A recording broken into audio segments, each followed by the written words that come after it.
Assalamualaikum warahmatullahi wabarakatuh. Selamat datang kembali di sesi kedua mata kuliah perilaku konsumen.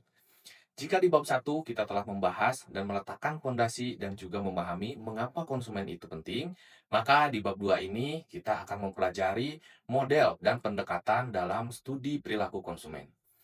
Bab ini akan membekali kita dengan kacamata teoritis, alat yang kita butuhkan untuk membongkar kotak hitam yang ada di pikiran konsumen. Model-model ini adalah peta jalan kita untuk memprediksi dan memengaruhi keputusan pembelian. Ada tiga hal penting yang harus kita kuasai di akhir bab 2 ini. Yang pertama, memahami model. Yang kedua, kita harus mampu mengidentifikasi dan juga menjelaskan bagaimana model teoritis perilaku konsumen termasuk komponen-komponen secara rinci. Yang kedua, membandingkan pendekatan, kita akan membandingkan kelebihan dan juga keterbatasan dari berbagai pendekatan, seperti ekonomi, psikologis, dan sosial, untuk mendapatkan pandangan yang holistik. Dan yang ketiga, mengaplikasikan konsep, kita harus mampu mengaplikasikan model-model teoritis tersebut untuk menganalisis kasus perilaku konsumen di era digital. Tujuannya, kita tujuan kita adalah merubah teori menjadi insight yang strategis. Model yang paling fundamental adalah model pengambilan keputusan konsumen yang terdiri dari 5 tahapan berurut. Yang pertama, pengenalan kebutuhan. Ini terjadi ketika kita sebagai konsumen menyadari adanya kesenjangan antara keadaan aktual kita dengan keadaan yang diinginkan, yang tentunya memicu untuk mencari sebuah solusi.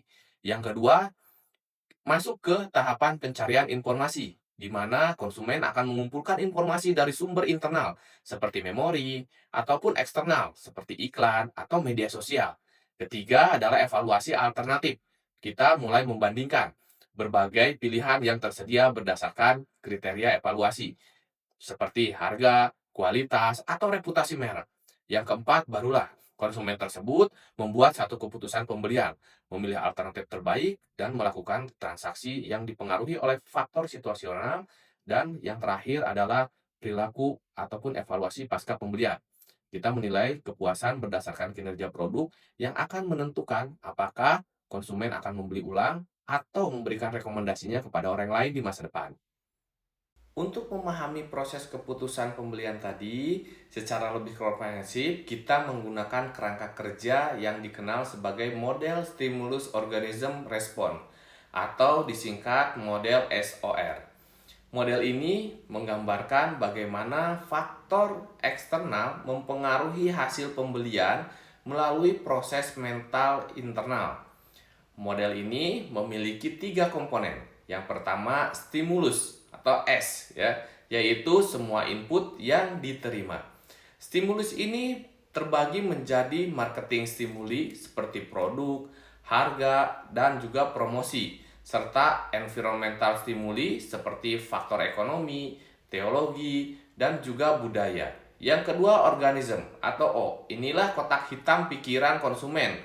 Komponen ini mencakup karakteristik konsumen, yaitu faktor budaya, faktor sosial, personal, dan psikologis yang membentuk diri konsumen. Dan proses keputusan yang telah kita bahas di slide sebelumnya.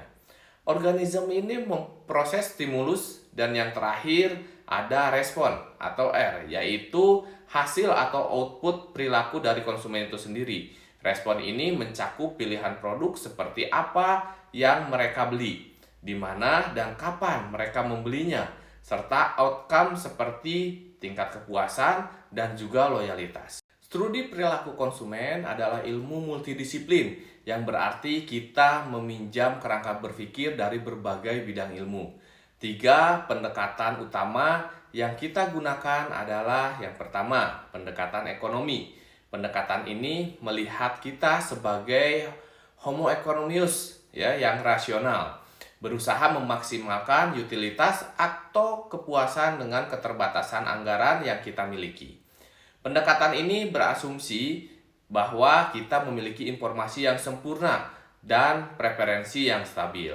Yang kedua, ada pendekatan psikologis, yaitu fokus pada proses mental internal kita, seperti motivasi, persepsi, pembelajaran, sikap, dan kepribadian yang secara fundamental mempengaruhi bagaimana konsumen mengambil keputusan.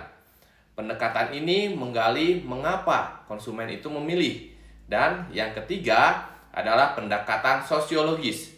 Pendekatan ini menekankan pengaruh kelompok, sosial, budaya, kelas sosial, dan keluarga terhadap pola konsumsi dan keputusan pembelian konsumen. Pendekatan sosiologis ini mengajarkan bahwa konsumen tidak membeli di ruang hampa, melainkan dipengaruhi oleh lingkungan dan interaksi sosial.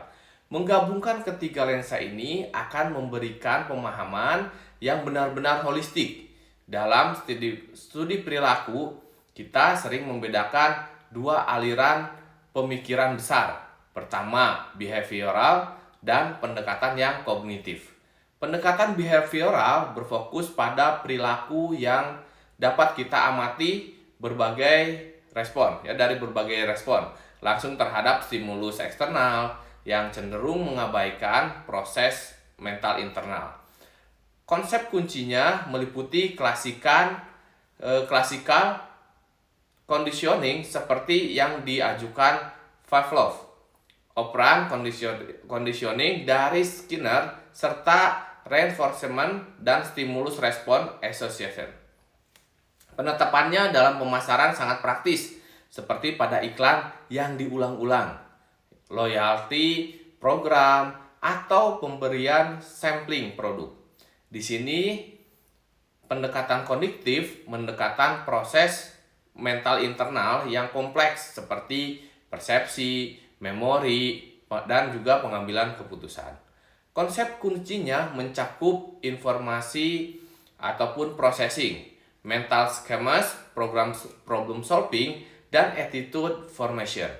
Aplikasi pemasaran dari pendekatan ini berwujud pada informative advertising, demonstrasi sebuah produk, atau konten edukasi yang dirancang untuk membangun pemahaman dan keyakinan bagi konsumen.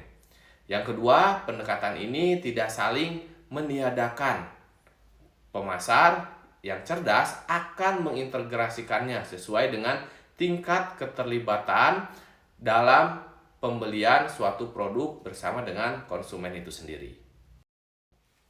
Di era digital, pertanyaan sebagai konsumen tidak lagi linear seperti model tradisional. Model perilaku konsumen digital mencerminkan perjalanan yang lebih kompleks dan multi saluran. Terdiri dari 6 tahapan, diantaranya dimulai dari awareness, di mana kita menyadari kebutuhan melalui media sosial, mesin pencarian, atau iklan digital. Kesadaran ini memicu tahap research atau riset, di mana kita akan mencari informasi di berbagai saluran, baik itu website, review, platform, hingga YouTube atau forum online. Tahapan ini membawa konsumen ke compare atau perbandingan, yaitu membandingkan harga, fitur, dan reputasi melalui berbagai alat perbandingan dan stimulus agregator. Setelah yakin, barulah terjadi purchase atau terjadi transaksi yang bisa dilakukan melalui e-commerce, mobile apps, social commerce, dengan beragam opsi pembayaran secara digital. Perjalanan tidak berhenti sampai di situ. Konsumen akan masuk ke tahap engage, yaitu interaksi dengan merek melalui pemberian review di berbagai media sosial dan menggunakan layanan pelanggan juga digital. Puncaknya adalah menjadi advokat atau brand advokat, di mana konsumen berkomitmen untuk merekomendasikan merek tersebut melalui word of mouth digital dan user generate content. Model ini menunjukkan betapa pentingnya bagi pemasar untuk mengelola pengalaman di setiap touch point digital. Setelah kita memahami model-model yang ada, pertanyaan kunci adalah bagaimana kita mengukur perilaku dan pengalaman konsumen sebagai konsumen yang nyata. Kita bisa menggunakan kombinasi dari 3 model utama. Pertama, model kuantitatif. Ini adalah model berbasis angka seperti survei terstruktur, eksperimen, dan menganalisis data transaksional atau behavioral analytic. Ya, pendekatan ini memberikan kita pemahaman tentang berapa banyaknya dan seberapa sering suatu perilaku itu terjadi.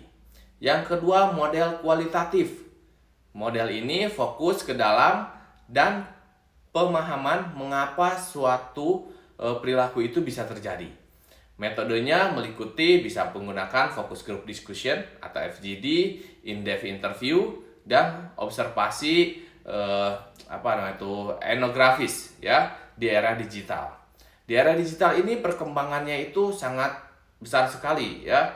Nah, yang ketiga, model digital ini adalah alat modern yang kuat seperti web analytics, social media listening, atau memahami sentimen merek di platform sosial, serta eye tracking dan heat map untuk menganalisis perhatian visual. Kombinasi holistik dari tiga model ini sangat penting untuk mendapatkan insight yang komprehensif, akurat, dan dapat ditindaklanjuti.